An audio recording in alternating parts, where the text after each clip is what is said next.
अच्छा चलो ठीक है।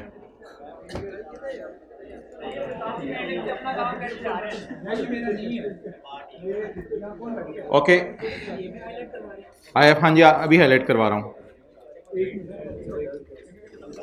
सर A1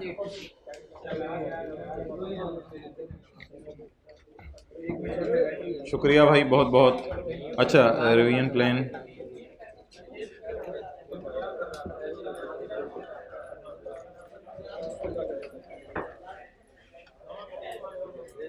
भाई जो जा रहे हैं उनको देते रहना।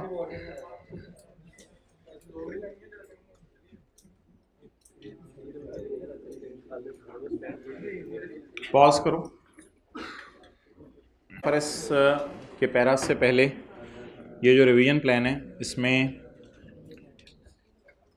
एक बात और से सुन लें, जब आपने तैयारी शुरू करनी है तो ये नहीं कि इसके सवाल आप शुरू कर दें रिवीजन प्लान के। बेस्ट तरीका ये है कि जब आपने तैयारी शुरू करनी है तो आपने सबसे पहले जो क्लास में लेक्चर 1 से तरतीब से हम चले हैं ना, तो लेक्चर 1 से तरतीब से आपने चलना है और उन सवालों को देखते रहना है। जो सवाल आपको लिखने की ज़रूरत पड़े वो लिख के कर लें, जो देख के समझ आ जाए उसको देख के कर लें। तो ये तो एहतियातन सवाल बताएं कि कम से कम इनके ऊपर आपने नज़र मार लेनी है। इन सवालों को करने नहीं बैठ जाना, सबको सारे सवाल नहीं हो सकते, लेकिन इन सवालों पर नज़र मार लेनी है ताकि हर किस्म के कॉन्सेप्ट कवर हो जाएँ। जो सवाल आपको लगे कि आपको करना पड़ेगा उसको करें। इसमें कुछ सवाल और ऐड करना हो मैं बता दूंगा। इसमें पेज नंबर जो रेलिवेंट हमारा चैप्टर है उसके लिखे हुए हैं, रेलिवेंट वॉल्यूम 1 या वॉल्यूम 2 के। इसके अलावा लेक्चर 110 से आगे आपको IFRS 15 में काफ़ी सवाल भी दिए थे नोट्स में डाल के, उनको भी नज़र में रखिएगा और ऑर्डर वही फॉलो करें जो हमने क्लासेस में फॉलो किया। और lecture number mentioned in these pages, overall lecture number, एक तो होता है ना टॉपिकल लेक्चर, एक ओवरऑल लेक्चर नंबर। और हैंड रिटन पेजेस जो लेक्चर्स के दौरान दिए हैं उनको भी देखें। कुछ हैंड रिटन पेजेस तो किताब के अंदर हैं, कुछ लेक्चर्स के दौरान दिए हैं। ये आगे सवालों की सारी डिटेल है। अच्छा IFRS के पैरास की तरफ मूव करें जी। इसमें ना कुछ लीज़ के कुछ सवाल हमने वॉल्यूम 2 में डाले हुए हैं, तो इसलिए वो यहाँ पे मैंने पेज नंबर के साथ ख़ास तौर पे लिख दिए कि ये वॉल्यूम 2 का पेज नंबर है, वरना हर जगह जो रिस्पेक्टिव चैप्टर है वो अपने वॉल्यूम के अंदर ही होगा। अच्छा IFRS के पैरास IS 38 निकालें।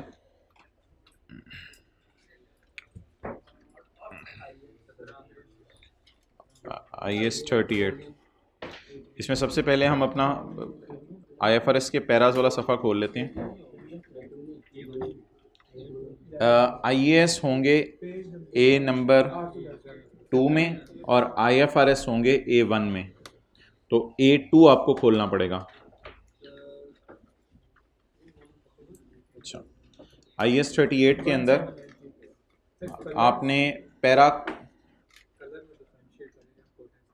जी इम्पोर्टेंस वाले मैंने इधर हाईलाइट किए हुए हैं, लेकिन वो मैं आपको अपलोड कर दूंगा। ये मैंने क्या चीज़ उठाई है और क्या चली गई है, ये मैं इंशाल्लाह अपलोड कर देता हूँ आज वेबसाइट के ऊपर अलॉन्ग विद कलर्स। अच्छा जी स्टार्ट विद IS 38। IS 38 में जी किन चीज़ों को एसेट की कॉस्ट का पार्ट बनाना है, रिसर्च की एग्जांपल्स, डेवलपमेंट की एग्जांपल्स, और ये डेवलपमेंट का 6 क्राइटेरिया। और अगर आप ये था परचेज एसेट में किन चीज़ों को एसेट की कॉस्ट बनाना है, और ये है इंटरनली जनरेटेड एसेट में किन चीज़ों को एसेट की कॉस्ट का पार्ट बनाना है। वो स्टैंडर्ड के पैरा नंबर्स हैं, ये हमारी किताब का रेफरेंस है। तो तरतीब ये होगी कि आप किताब से पूरा टॉपिक तैयार करेंगे, पूरा टॉपिक तैयार करने के बाद आप ये वाले पैराज इस सफ़े को खोल के नज़र मारेंगे और स्टैंडर्ड से इन चीज़ों को हाईलाइट कर लेंगे, बजाय के पहले स्टैंडर्ड से हाईलाइट करें। एक दफ़ा पूरा टॉपिक तैयार कर लें और इन पैराज को खोल के देख लें। अगर आपको किताब का पेज नंबर याद आ जाए ठीक है, वरना किताब का पेज नंबर यहाँ से देख लें। इसमें let's start with IS 38 part A, किधर है ये IS 38। ये जितने IAS हैं इनके अंदर जो डेफिनेशंस हैं वो आपको स्टैंडर्ड के शुरू में मिलेंगी। कोई भी आपने डेफिनेशन स्टैंडर्ड में देखनी है वो शुरू में मिलेगी IAS में, और डिस्क्लोजर आपको एंड में मिलेंगे। किसी भी टॉपिक का कोई डिस्क्लोजर आ गया, ये चलते चलते देखें पैरा 8 ढूंढें डेफिनेशंस। IAS 38 para 8 definitions. ये देखो यार, पेज नंबर मैं नहीं बता सकता, बस नहीं स्टैंडर्ड का कौन सा वर्जन है आपके पास? 1798 है, कुछ लोग कह रहे हैं 1789। अच्छा, ये डेफिनेशंस हैं कैरिंग अमाउंट की, कॉस्ट की, डेप्रिशिएबल एसेट की, कोई ज़रूरत नहीं। इसमें डेफिनेशन है एक डेवलपमेंट की। किसकी डेफिनेशन है जी? डेवलपमेंट की। और इसके अलावा इसमें डेफिनेशन है रिसर्च की। ये दो डेफिनेशंस कभी कभी एमसीक्यू में पूछ लेते हैं, तो मैं इंशाल्लाह अपलोड करते हुए यहाँ लिख भी दूंगा।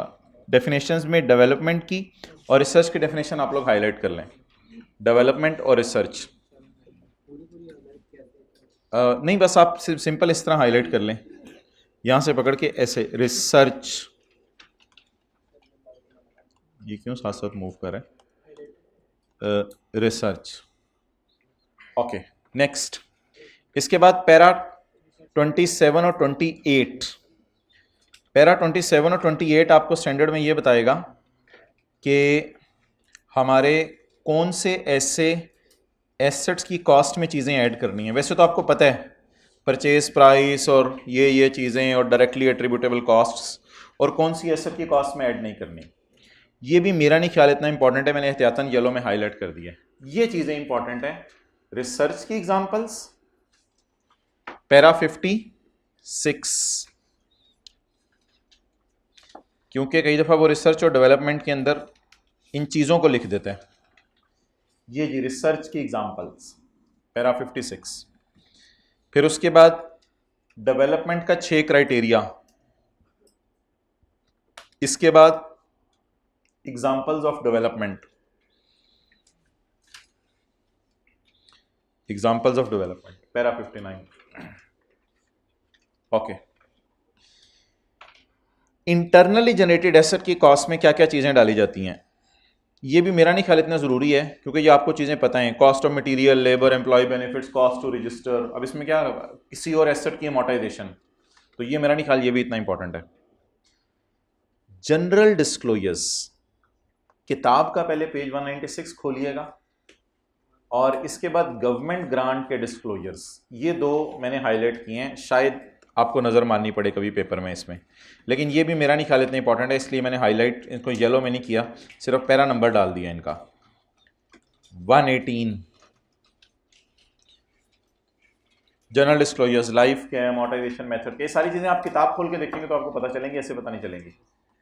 अच्छा, इसके बाद 122 का सी, 122 का सी, अगर आपको इंटेंजिबल गवर्नमेंट ग्रांट के जरिए मिले हैं तो उसके ये डिस्क्लोजर है। इन द एंड आ जाके यार मेरे ख्याल से बस यही दो रह जानी है, examples of research, examples of development. बाकी चीज़ें आपको ऑलमोस्ट पता है, तो हाईलाइट अगर आपने एहतियातन करनी है तो सारी कर लें। पास्ट में यही दो चीज़ें ज़्यादा आती रही हैं। ओके, इसके बाद IAS 12 में बिल्कुल कोई इंपॉर्टेंट चीज़ नहीं है। ऐसी कोई डेफिनेशंस हैं कैरिंग अमाउंट टैक्स बेस की, वो आपको पैरा 5 में IAS 12 में मिल जाएंगी, और कुछ एग्जांपल्स हैं वो भी कोई इंपॉर्टेंट नहीं। IAS 10 में डेफिनेशन देखते हैं एडजस्टिंग और नॉन एडजस्टिंग की, क्योंकि जिस वक्त आपने वो लिखना होगा ना एडजस्टिंग और नॉन एडजस्टिंग, तो आप उसमें इसकी डेफिनेशन अगर साथ लिख आते हैं तो वही असल में चीज़ है। It is an event which relates to circumstances. IAS 10 आपको, हम IAS 38 में थे ना, बिल्कुल अब शुरू में आना पड़ेगा। IAS 10 1284 मेरे तो बहुत पुराने स्टैंडर्ड है, इनको छोड़ो, आप अपने देखो 1284। इसमें पैरा 3 है definition of adjusting and non adjusting. तो ये डेफिनेशन है एडजस्टिंग की, ए वाला टिक कर लें, और ये डेफिनेशन है नॉन एडजस्टिंग की। लेकिन मेरे ख्याल से ये भी आपको डेफिनेशन याद है, those provide evidence of a condition that existed at balance sheet date and those are indicative of a condition that arose. Still ये फिक्रे भूल जाएं, you can open it up. Next para 9, examples हैं adjusting events की, लेकिन ये adjusting events आपको पता है कौन से हैं, इसलिए इन एग्जांपल्स का शायद आपको इतना फ़ायदा ना हो। शायद आपको याद आ रहा हो बैलेंस शीट डेट के बाद हमने एसेट खरीदा है, बैलेंस शीट डेट से पहले एसेट खरीदा है और उसकी प्राइस बाद में तय हुई है, तो ये क्या है, एडजस्टिंग इवेंट है। फ्रॉड और एरर हमारे साल हो गया था, हमारे साल के बाद पकड़ा गया, ये कौन सा इवेंट है, एडजस्टिंग। लेकिन नॉन एडजस्टिंग इवेंट्स की एग्जांपल्स को ज़रा मैंने हाईलाइट किया है। Examples of non adjusting event, कौन सा पैरा है? 11 तो नहीं यार, ये तो गलत हो गया है। नहीं, पैरा 22 है ना, examples of non adjusting event. 11 कहाँ से आ गया? नहीं नहीं नहीं, वो छोड़ो, पैरा नंबर इधर देखो, para 22। The following are the examples of non adjusting event. Events after reporting date, क्यों? ये हुए ही बैलेंस शीट डेट के बाद है। बैलेंस शीट के बाद कोई सब्सिडरी खरीद ली, बैलेंस शीट के बाद सोचा बिजनेस डिसकंटिन्यू करें, बैलेंस शीट के बाद कोई एसेट खरीद लिया, बैलेंस शीट के बाद कोई प्लांट डिस्ट्रॉय हो गया, बैलेंस शीट के बाद अनाउंस कर दी रिस्ट्रक्चरिंग, बैलेंस शीट के बाद शेयर इशू कर दिए, बैलेंस शीट के बाद एबनॉर्मल लॉस हो गया, बैलेंस शीट डेट के बाद चेंज इन टैक्स रेट हो गया। ये सारे इवेंट्स क्या हैं बोले? Non. commencing major litigation arising solely out of event that occur after balance sheet date, और मेजर लिटिगेशन अराइज ही कब हुई? बैलेंस शीट डेट के बाद। ये सारे इवेंट्स कौन से थे? Non adjusting. तो ऐसी नॉन एडजस्टिंग इवेंट्स की एक लिस्ट दी हुई है। चलें जी, मेन स्टैंडर्ड हमारा जो IS 37 पैरा 10। अब IS 38 के पास वापस आ जाए, वहीं आपको पार्ट A2 में मिलेगा। IS 38, okay sorry, IS 37 para 10, 14। इसके बाद में याद करें, इसके बाद आगे फर्स्ट 15 करते हैं। पैरा 10 प्रोविजन की डेफिनेशन है, it is a liability of uncertain timing और amount. Legal obligation, constructive obligation की डेफिनेशन है। कोई भी डेफिनेशन आपको यूज़ करनी पड़ेगी। कंस्ट्रक्टिव ऑब्लिगेशन की हाईलाइट कर लें शक। और कौन सी डेफिनेशन है? कंटिंजेंट लाइबिलिटी की, इसकी ज़रूरत नहीं है। कंटिंजेंट एसेट की भी ज़रूरत नहीं है। ये डेफिनेशंस दी हुई हैं बस एक जगह पे, ये मैं आपको बता रहा हूँ। असल है पैरा 14, प्रोविजन रिकॉर्ड करने की 3 शराइत। 3 शराइत किसी को याद है? प्रेजेंट ऑब्लिगेशन, प्रोबेबल आउटफ्लो और रिलायबल। अब आपने सिनेरियो को पकड़ना है और इस अंग्रेजी के अंदर घुमा शुमा के लिख देना है, ये पैरा खोल के। ये पैरा 14 हर प्रोविजन के सवाल में लिखा जा सकता है, पैरा 14। इसके बाद पैरा 53 और 54, रीस्ट्रक्चरिंग नहीं, रीइंबर्समेंट। पैरा 53 और 54 रीइंबर्समेंट। रीइंबर्समेंट में मोटी मोटी चीज़ें शायद आपको याद हों। रीइंबर्समेंट में हमने सेपरेट एसेट रिकॉर्ड करने, एक्सपेंस और इनकम को नेट करके शो करने, और प्रोविजन मैक्सिमम रीइंबर्समेंट उतनी हो सकती है जितनी हमारी क्या है? प्रोविजन है। तो ये पैरा 53 और 54 शायद आपको याद हो। In P&L the expense relating to provision में be presented net of amount recorded for investment. अब पेपर में क्या करना है आपने? पेपर में आपने प्रोविजन वाली फिगर को पकड़ के इधर लिख देना, and may be presented net of amount recorded for reimbursement. Reimbursement वाली फिगर को इधर लिख देना है और इस फिगर के अंदर सारा डाटा मर्ज कर देना है। इसके बाद पैरा 66, 68 ऑनरेस कॉन्ट्रैक्ट की डेफिनेशन। इसमें ना आपको बीच में जाके मिलेगी ये, this standard defines an onerous contract as a contract जिसमें unavoidable cost of meeting obligation exceed the economic benefit. और उसके बाद ये डेफिनेशन मेरा नहीं ख्याल लिखनी पड़ेगी, लोअर ऑफ पे रिकॉर्ड करनी है प्रोविजन, उसके लिए ये लाइन आप लिख के आ सकेंगे। The unavoidable cost shall be the reflect the least net cost of exiting. ये लफ्ज़ मैंने क्लास में यूज नहीं किया था, ये आपके लिए इंपॉर्टेंट है। Which is the lower of cost of fulfilling it and any compensation. और तो ये फिक्रा लिख के उसके बाद सवाल का डाटा अंदर यूज कर सकते हैं। तो ये एक प्रोफेशनल लेवल की तरह इंग्लिश हो जाएगी। इसके बाद आपको रिस्ट्रक्चरिंग में भी जरूरत पड़ेगी ज्यादा। रिस्ट्रक्चरिंग में पैरा 70 ये तो बताते हैं रिस्ट्रक्चरिंग है क्या। इसके बाद आपको 72 में ना खाली आपको ये लिखना पड़ेगा, a constructive obligation arises when and only when entity has a detailed formal plan and it has red a valid expectation in those affected. तो उसमें कीजिएगा कि ये जो वीडियो यूट्यूब पे ऊपर पड़ी होगी, हर स्टैंडर्ड के बाद इसको नज़र मार लीजिएगा। अगर अभी आपको चीज़ें याद नहीं आ रही ना, तो ये वीडियो में हर स्टैंडर्ड के बाद नज़र मार लीजिएगा। अच्छा, रिस्ट्रक्चरिंग में असल बात ये होती है कि किन चीज़ों को रिस्ट्रक्चरिंग में डालना है, किन को नहीं डालना। उनके लिए थोड़ी थोड़ी लॉजिक्स लिखी हुई हैं, वो आपको पता है। ये पैरा 81 इंपॉर्टेंट, मैंने हाईलाइट किया हुआ है 81, 82, 83। रीस्ट्रक्चरिंग में retraining, marketing, investment in new system और इनकी logic, these relate to future conduct of business. Identifiable future operating losses को भी नहीं प्रोविजन बुक करते इसकी, और gain on expected disposal of asset भी नेट नहीं करते। तो ये बस 3 पैराज हैं। इसके बाद आपको IFRS पार्ट बी जो आपके घर में पड़ा हुआ है, वो तो मैंने खुलवाया था, आपको कहा था कि उसको खोल के जाके देख लें, उसमें स्टैंडर्ड की एग्जांपल्स दी हुई हैं, स्मोक फिल्टर्स वाली और वो सारी। अच्छा, IFRS 15 निकाल लें, पार्ट A1। अच्छा एक मिनट, अगर इसके आपने डिस्क्लोजर देखने हैं ना, डिस्क्लोजर, तो डिस्क्लोजर में ये आपको प्रोविजन के डिस्क्लोजर मिलेंगे। डिस्क्लोजर ना स्टैंडर्ड के एंड पे होते हैं। ये डिस्क्लोजर आपको प्रोविजन के मिलेंगे पैरा 84। पैरा 85 में बताना है कि वो जो नोट्स नहीं बनता था कि प्रोविजन में डिस्क्रीट नेचर बताएं, एस्टीमेट ऑफ फाइनेंशियल इफेक्ट बताएं। इसके बाद पैरा नंबर कॉन्टिंजेंट लायबिलिटी के डिस्क्लोजर देखें और कॉन्टिंजेंट एसेट के किधर हैं, ये लाइन पढ़ें। For each class of provision, ये किसके डिस्क्लोजर हो गए? प्रोविजन के। ये भी an entity shall disclose the following for each class of provision. एक बार याद रखिएगा, प्रोविजन के ना कंपैरेटिव फिगर्स नहीं बनानी होती, कंपैरेटिव इंफॉर्मेशन इनका नोट की नहीं चाहिए होती।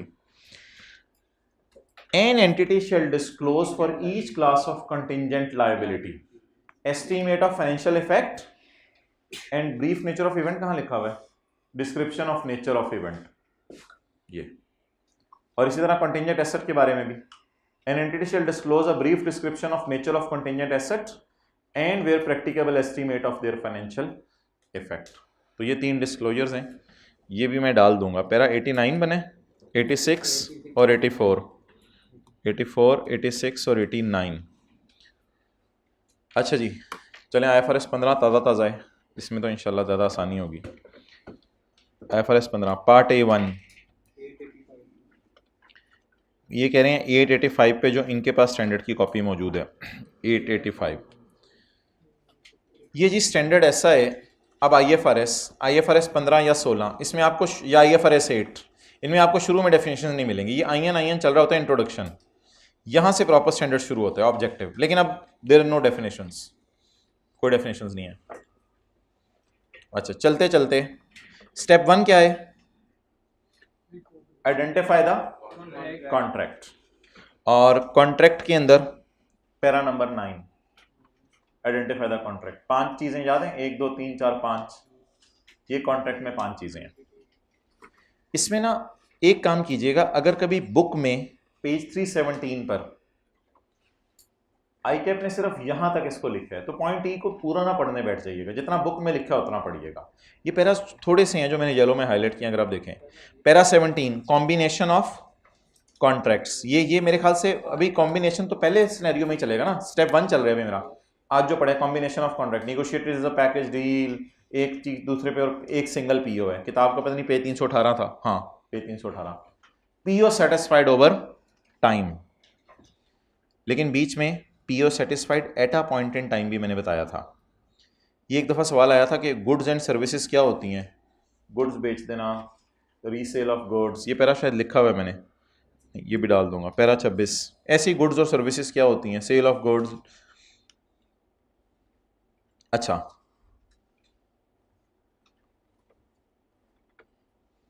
पैरा 27 कहता है A good or service is distinct if both of the following are met.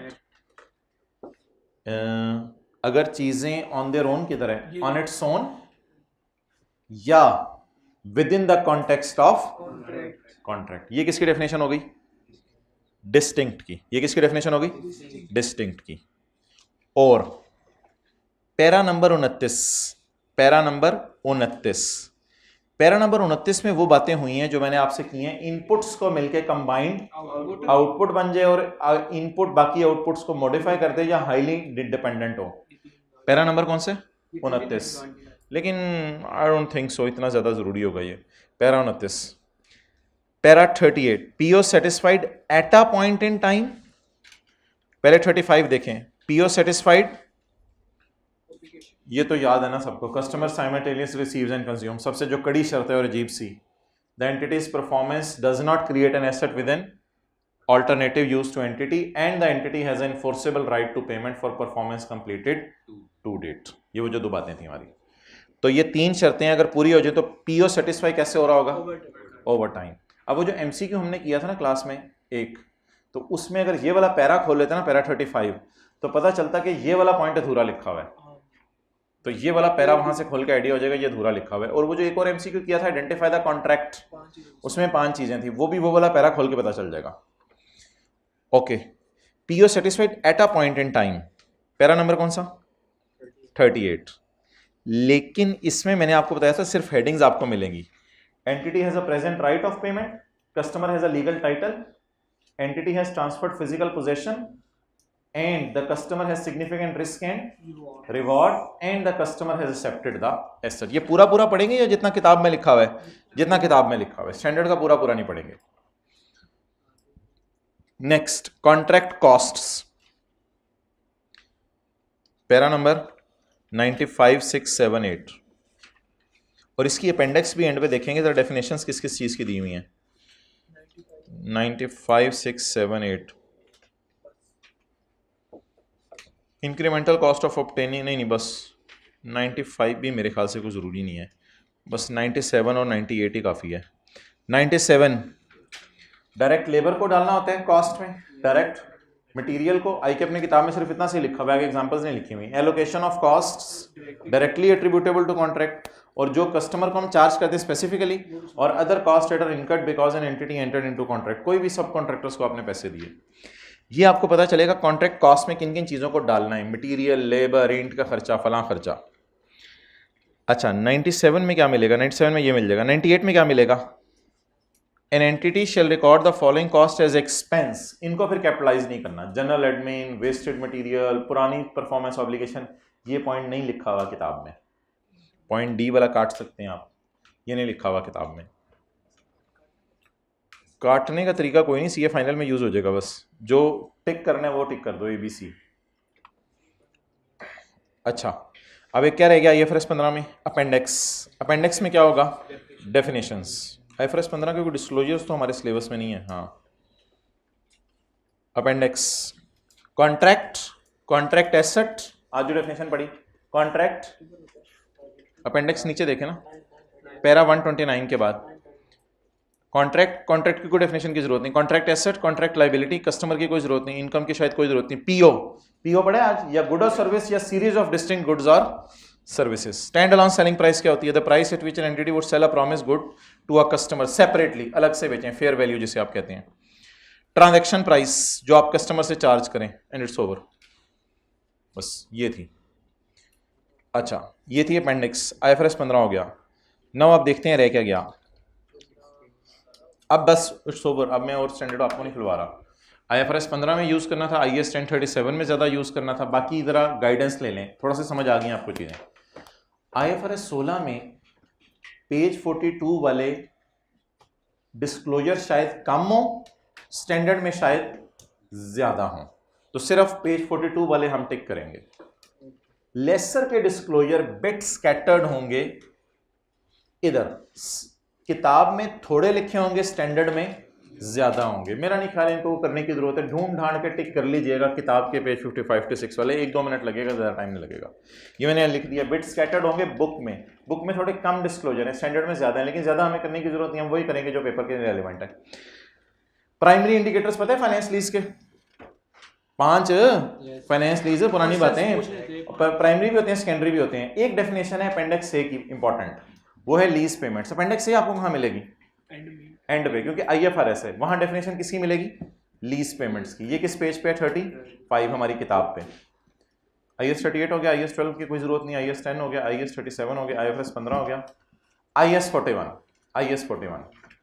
अब मैं स्टैंडर्ड तो खोल नहीं रहा, लेकिन किताब से पैरा 1, 4, 5, 10, 34, 35, 50, 54, 56 जरा नजर मार लेता हूं कि क्या चीजें दी हुई हैं किताब के अंदर। वॉल्यूम 1 नहीं होगा, हाँ, कि किधर है? IAS 41 इधर चैप्टर 8 के नाम से है या IAS 41 के नाम से है? गुजर गया किधर? दरमियान में, ऊपर, ये जी। कौन से पैराज हैं? आप लोगों के सामने नज़र आ रहे होंगे पैरास, नोट्स आपको दिए हैं मैंने। कौन कौन से पैरास हैं? पैरा 1 स्कोप क्या है, आगे para 4 biological asset, agriculture produce और उनसे जो प्रोडक्ट्स बनती हैं। पैरा 5 कुछ भी नहीं है, एग्रीकल्चर एक्टिविटी की डेफिनेशन है। अगला पैरा 10 ढूंढने, बुक का सफ़ा नंबर भी मैंने डाल दिया। Para 10 page number 490। इसका मतलब है बाकी बातें आपने पढ़नी है लेकिन स्टैंडर्ड में टिक करने की जरूरत नहीं, क्योंकि वो इतनी दफ़ा क्लास में रिपीट हुई है। अच्छा, पैरा 10 बायोलॉजिकल एसेट रिकॉर्ड करें, आपका कब्जा है, आप उसकी फेयर वैल्यू मालूम कर सकते हैं और प्रोबेबल है फ्यूचर में बेनिफिट आने। मेजरमेंट की मैंने पैरास टिक नहीं की है क्योंकि आपको पता है मेजरमेंट होती है fair value minus cost to sell पे। तो जो बातें क्लास में बार बार हुई हैं और आपको पता है उनको कोई टिक करने की जरूरत नहीं। अच्छा, इसके बाद कौन सा पैरा है? 34 और 30। हाँ, 34 में लिखा हुआ है अनकंडीशनल ग्रांट क्या होती है और 35 में लिखा हुआ है कंडीशनल ग्रांट क्या होती है। ये खोल के देखना पड़ता है। अगला कौन सा है? पैरा 50। इसमें मैंने जनरल डिस्क्लोजर टिक नहीं की है, जनरल डिस्क्लोजर्स की इतनी शायद जरूरत ना पड़े। पैरा 50 रिकॉन्सिलेशन टाइप चीज़ है, गेन लॉस और वो प्राइस और फिजिकल चेंज। और पैरा 54 में दिए में disclosures if fair value can not be measured. आपको याद है ना, कई शीप्स होती थी बाहर के मुल्क से आती थी, उनकी fair value reliably major.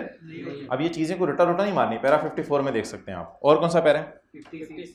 56 if fair value of biological asset previously measure at cost now becomes available. तो कुछ और डिस्क्लोजर देने हैं, वो ये हैं। इसके बाद अगला कौन सा? वो ठीक है।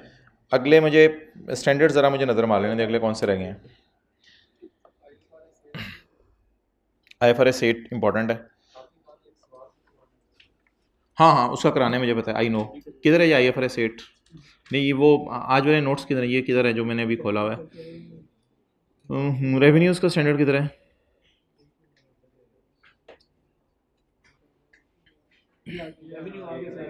अच्छा, तो वो ये पैरास किधर है? अच्छा, आगे कौन सा स्टैंडर्ड है जी? IFRS 8 पैरा 2 में। ठीक है, पैरा 2 में आपको सारी चीज़ें टिक नहीं करनी पड़ेंगी। पैरा 2 में अगर आप किताब का पेज 434 खोलेंगे तो सिलेक्टिव चीज़ें टिक करनी पड़ेंगी। और para 5, 12, 22, 23, 24, 28 that is very important because इसमें से डिस्क्लोजर्स आते हैं IFRS 8 में से। तो आपको याद है IFRS 8 के disclosures? Assets, liabilities, sales, external, internal. तो जब आप चैप्टर पढ़ के फारिग हो चुकेंगे ना, तो उस वक्त आपने ये खोल के देखा करना है। IAS 21 में सिर्फ प्राइमरी इंडिकेटर्स आपको मिलेंगे। पैरा 9 में सबसे इंपॉर्टेंट चीज़ जी IAS SIC 32। ये तो वेबसाइट कॉस्ट रट्टा मारी नहीं जा सकती, ये तो आपको IFRS पार्ट B में घर जाके मिलेगा। SIC 32 एंड पे दिया हुआ। उसके बाद IFRS 10 में पैरा 4 और 6 किताब से देख लीजिएगा, अगर बात याद आ गई तो बहुत अच्छी बात है। इट्स ओवर नाउ, यहाँ पे क्लोज कर दो।